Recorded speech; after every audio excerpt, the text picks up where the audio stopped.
Nah, di sini saya akan memberikan pembelajaran kepada kalian teman-teman. Nanti saya akan tanyakan kepada kalian, pernahkah kalian mengalami bagaimana kondisi ayam itu? Katakanlah kemarin ini ada 200 ekor ya. Ada 200 ekor. Kenapa ada ayam yang tidak seimbang beratnya? Ataupun ada yang tidak terjual? Karena belum mencapai bobotnya teman-teman. Artinya yang lainnya temannya itu sudah pada dijual. Padahal usianya sama, pakannya juga sama diberikan. Nah, itu penting kalian ketahui teman-teman. Metode yang saya pakai ini ataupun pembelajaran yang saya berikan kepada kalian agar kalian itu mengantisipasi kondisi ayam di tempat kalian jika mengalami hal yang serupa. Di sini teman-teman bisa lihat ya. Ini sekarang tinggal 8 ekor. Dan 8 ekor ini, inilah dari yang terkecil dari 200 ekor kemarin. Karena di kandang saya ini 2 bulan 2 minggu yang lalu itu saya membeli anakan ayam usianya 3 minggu. Jadi di sini saya taruh 100 ekor, di sana juga saya taruh 100 ekor. Nah, setelah saya pelihara selama 2 bulan 2 minggu, teman-teman yang lainnya itu sudah memasuki berat 1 kilo 2 on. Itu yang paling kecil ya. Artinya kalau yang pejantannya ada juga kemarin yang 1,4, 1 kilo setengah. Nah, kenapa yang 8 ini belum mencukupi teman-teman? Ini kalau saya timbang palingan cuma 1 kilogram saja ya. Jadi memang ada yang beda dari jumlah ayam kita itu beratnya, padahal usianya sama, makanannya sama, tetapi kenapa yang lain itu ada yang kecil teman-teman? Nah, apakah itu faktor karena rebutan makanan? Saya akan jelaskan nanti pada video ini. Dan itu bisa diantisipasi teman-teman. Yang perlu teman-teman perhatikan ya, kalau kondisi ayam yang seperti itu berarti dia sudah terkena virus teman-teman. Tetapi virusnya itu tidak terjangkit ataupun tidak membahayakan kepada ayam yang lainnya. Tidak juga membahayakan kepada ayam ini sendiri. Artinya, hanyalah bagian pencernaannya yang terkena gangguan. Itu biasanya terjadi karena mereka itu mungkin ceker-ceker ataupun memakan maggot. Maggot itu yang terbentuk dari kotoran mereka ya. Jadi mereka termakan bakteri itu, sehingga itulah yang menghambat pertumbuhan mereka menjadi tidak normal teman-teman. Artinya memang tetap besar, tetapi proses pembesarannya itu lambat. Nah, antisipasi hal sedemikian rupanya, jikalau nanti ada ayam kalian, katakanlah contoh kalian pelihara ayam sekitar 10 ekor ya, 10 ekor. Nanti padahal usianya yang 10 ekor ini itu usianya sama teman-teman. Setelah kalian lihat nanti usia 2 bulan lah sama-sama kan. Tetapi ada nanti yang 3 itu kecil. Palan indukannya sama ataupun kalian bisa memastikan genetiknya itu sama ya. Tetapi ada yang kecil, ada 3 ekor atau 4 ekor yang lebih kecil daripada temannya. Nah, itu yang kalian berikan di ayamnya itu teramizin teman-teman. Teramizin itu ada di pakan ternak. Harganya itu hanya 10.000, dia ada 50 kaplet.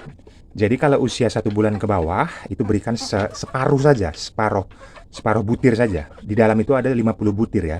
Kalau nanti usianya sudah 1 bulan ke atas berikan 1 saja. Itu berikan nanti kalau kondisinya seperti ada yang kecil 2 kali saja, 2 hari sekali diberikan. Nanti pasti ada perubahan teman-teman. Nah, daya nafsu makannya itu dia akan lebih rebutan lagi kepada teman yang lainnya. Karena nanti pada saat nanti diberi makan, inilah yang membuat faktor mereka ini kecil, dan lebih kecil dari teman-teman yang lainnya. Karena mereka nanti pada saat makan tidak terlalu agresif. Sementara nanti teman-temannya itu agresif sekali pada saat makan. Nah, ini saya sudah membuat racikan pakan karena ini di sore hari. Jadi saya sudah membuat racikan pakan dari batang pisang teman-teman ya. Tadi kalian lihat sendiri bahwasanya hasil dari batang pisang itu saya rebus ya. Saya rebus menggunakan air cucian beras teman-teman. Saya menggunakan air cucian beras itu karena saya ingin mendapatkan karbohidrat yang sangat tinggi. Dan di air cucian beras itu jelas apabila kita panaskan terlebih dahulu ataupun didihkan terlebih dahulu, nutrisi yang terkandung di dalamnya itu lebih cepat nanti diserap kepada ayam ini. Nah, itulah yang menjadi faktor hal-hal sederhana yang bisa saya sampaikan kepada teman-teman. Perhatikan kalau misalnya kalian punya ayam yang seperti saya katakan tadi, pelihara ayam 100 ekor ataupun 50 ekor, ya kondisinya itu kalian perhatikan jikalau ada yang kecil, biasanya itu di dunia peternakan yang saya terapkan di sini itu kena virus teman-teman. Virus yang mengganggu bagian organ mereka, biasanya itu di bagian pencernaan ya. Nah, jadi penghambatan bakteri itu tadi, itulah yang menghambat daya tumbuh kembang ayam ini menjadi terhalang. Tidak seperti ayam-ayam yang lainnya. Ini faktanya teman-teman. Kemarin ini ada sekitar 180 ekor, lebih tepatnya itu 200 ya. 200, terus dari yang 200 itu ada yang mati sekitar 12 ekor. Jadi sekitar 180 ekoran lah yang tersisa. Nah, teman-temannya itu sudah pada dijual semua. Ini tinggal 8 ekor lagi. 2, 4, 6, 8. Nah, 8 ekor lagi ini, itulah yang saya katakan tadi kepada teman-teman. Sebenarnya bisa ditanggulangi. Nah, bisa ditanggulangi seperti yang saya katakan tadi, berikan saja pil teramizin ya, pil teramizin. Tetapi kalau ada pun dari teman-teman yang tidak mau memberikan itu, kalian lebih perhatikan kepada vitamin C-nya teman-teman. Nah, karena kan nanti kan kita tidak mungkin memilah-milah ya. Kita lebih tinggikan vitamin C kepada yang kecil, sementara kita buat pakan kan hanya sekali saja, supaya tidak ribet ya. Artinya waktu kita buat pakannya itu untuk semuanya kan gitu. Jadi kalau yang mau lebih simpelnya tadi, kalian tinggal beli saja teramizin. Nah, kita beri makannya di dalam. Ini tadi saya sudah bersihin. Kalian tinggal beli saja teramizin, sudah tinggal diberikan 1 butir. Kalau usianya sudah 1 bulan ke atas. Nah, kalau usianya masih di bawah 1 bulan, itu berikan separuh saja. 2 kali nanti teman-teman lakukan seperti itu, maka kondisi ayamnya sudah mulai akan pulih ya. Daya nafsu makan itu akan sangat tinggi sekali. Nah, kalau tidak mau menggunakan pil itu tadi, ya sudah sumpelkan saja ke yang kecil-kecil itu, seperti buah yang mengandung vitamin C tinggi. Nah, kalau kalian mau tidak ribet, tidak mau uang keluar ya, kalau ada buah di tempat kalian silakan disumpelkan saja kepada ayam yang kecil tadi. Nah, itulah yang menjadi faktor pembanding bagaimana tumbuh kembang ayam itu yang tidak setara ya, tidak seimbang dengan teman yang lainnya. Kalau pembentukan bulunya bisa setara teman-teman. Biasanya dari apa yang kita berikan kepada ayam ini, pertumbuhan bulunya berkembang secara maksimal semua ya. Dan bulunya itu kilat-kilat. Kalian bisa perhatikan sendiri itu.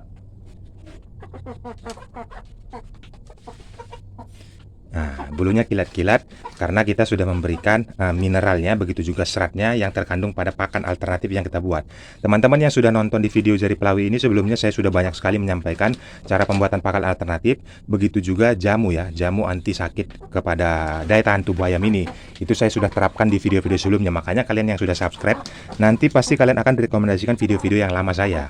Artinya pada saat saya itu menerima 200 ekor ayam yang usia 3 minggu tadi, nah saya sudah buat video setiap hari teman-teman. Saya upload perkembangannya, semua metode-metode yang saya lakukan saya sudah sampaikan kepada kalian melalui video panjang itu. Karena identiknya kalau di Jari Pelawi ini teman-teman, itu uploadnya setiap hari. Saya fokuskan setiap hari supaya tidak ada yang terlewat. Semua pembelajaran yang saya lakukan di sini itu bisa kalian lihat dengan jelas di video yang saya berikan itu.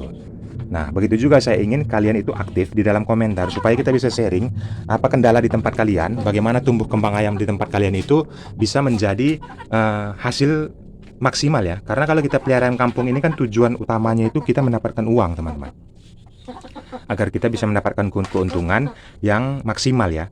Contoh dari berat badannya ayam ini, kita bisa menjualnya nanti di minimal 1 kg 2 on. Nah, jadi kalau kita sudah bisa capai itu dengan waktu 3 bulan usia ayam, katakanlah maksimal paling lama itu 3 bulan 1 minggu ya. Usia maksimal ayam itu 3 bulan 1 minggu, kalian sudah bisa capai berat 1 kg 2 on ya, 1 kg 1 on atau 1 kg 2 on. Itu berarti kalian sudah mulai paham teman-teman. Sudah mulai paham nutrisi yang dibutuhkan oleh ayam kampung. Kalian sudah bisa cukupi itu semuanya, makanya di titik kalian sudah mendapatkan 1 kg 1 on dalam waktu hanya 3 bulan 1 minggu, itu kalian bisa sudah tekuni lebih besar lagi, tinggal dikembangkan lagi. Di video sebelumnya saya sudah jelaskan bagaimana keuntungan 1 ekor ayam itu bisa mencapai 30.000 untuk per ekornya, padahal ayam itu dibeli ya. Kita beli bibit itu usia 3 minggu dengan biaya 15.000. Untuk pembesarannya sampai mereka nanti 3 bulan 1 minggu, itu diperlukan biaya sebesar 15.000 juga. Artinya 15 tambah 15 jadi 30. Nah, nanti proses 3 bulan 1 minggu kita menjual mereka di 1 kilo 2 on itu, kita bisa mendapatkan uang sekitar 60.000. Nah, tinggal potong saja biaya keluar, barulah kita mendapatkan keuntungan 30.000. Kurang lebihnya seperti itu teman-teman. Kenapa saya bisa menyampaikan seperti itu? Karena pengalaman yang sudah saya lakukan, saya membuat riset juga. Jadi yang dikeluarkan ayam ini sekitar 15.000 per ekor. Artinya kita menggunakan mesin pencacah ya untuk mendukung itu menjadi lebih baik lagi. Karena kan pekerjaan kita ini untuk memberi makan mereka ini 2 kali sehari. Jadi saya efisienkan waktu agar tidak ribet. Saya menggunakan mesin pencacah. Yang kita utamakan itu adalah batang pisang teman-teman. Batang pisang, 50% dari batang pisang itu dicacah, kalian peras airnya, lalu airnya itu dibuang. Nah, bagaimana nanti pencampurannya dengan air cucian beras itu supaya karbohidrat yang diberikan kepada ayam ini itu sudah terpenuhi semuanya teman-teman. Dari air cucian beras paling kita dapatkan secara gratisan kan. Nanti tinggal dicampur saja dedak padi sama dedak jagung. Kalau ada jagung giling silahkan juga bisa dicampur. Kalaupun ada nanti limbah dari rumahan ya, atau nasi-nasi sisa, sayuran, itu tinggal dicuci saja, diaduk semua teman-teman, seperti ini. Nah, jadi kondisinya betul-betul steril dan kondisinya betul-betul bernutrisi ya, yang kita berikan kepada ayam kampung ini. Nah, itulah pembelajaran yang bisa saya sampaikan kepada teman-teman. Nah, bisa diterapkan di tempat kalian. Kalau ada kendala, silakan tumpahkan saja di kolom komentar, tanyakan seperti apa. Saya akan nanti menjawabnya secara profesional juga, berdasarkan pengalaman, bukan asumsi liar ya, apalagi hoax. Demikian dulu videonya teman-teman. Semangat terus dalam dunia peternakan kampungnya. Salam kasih dari Jari Pelawi.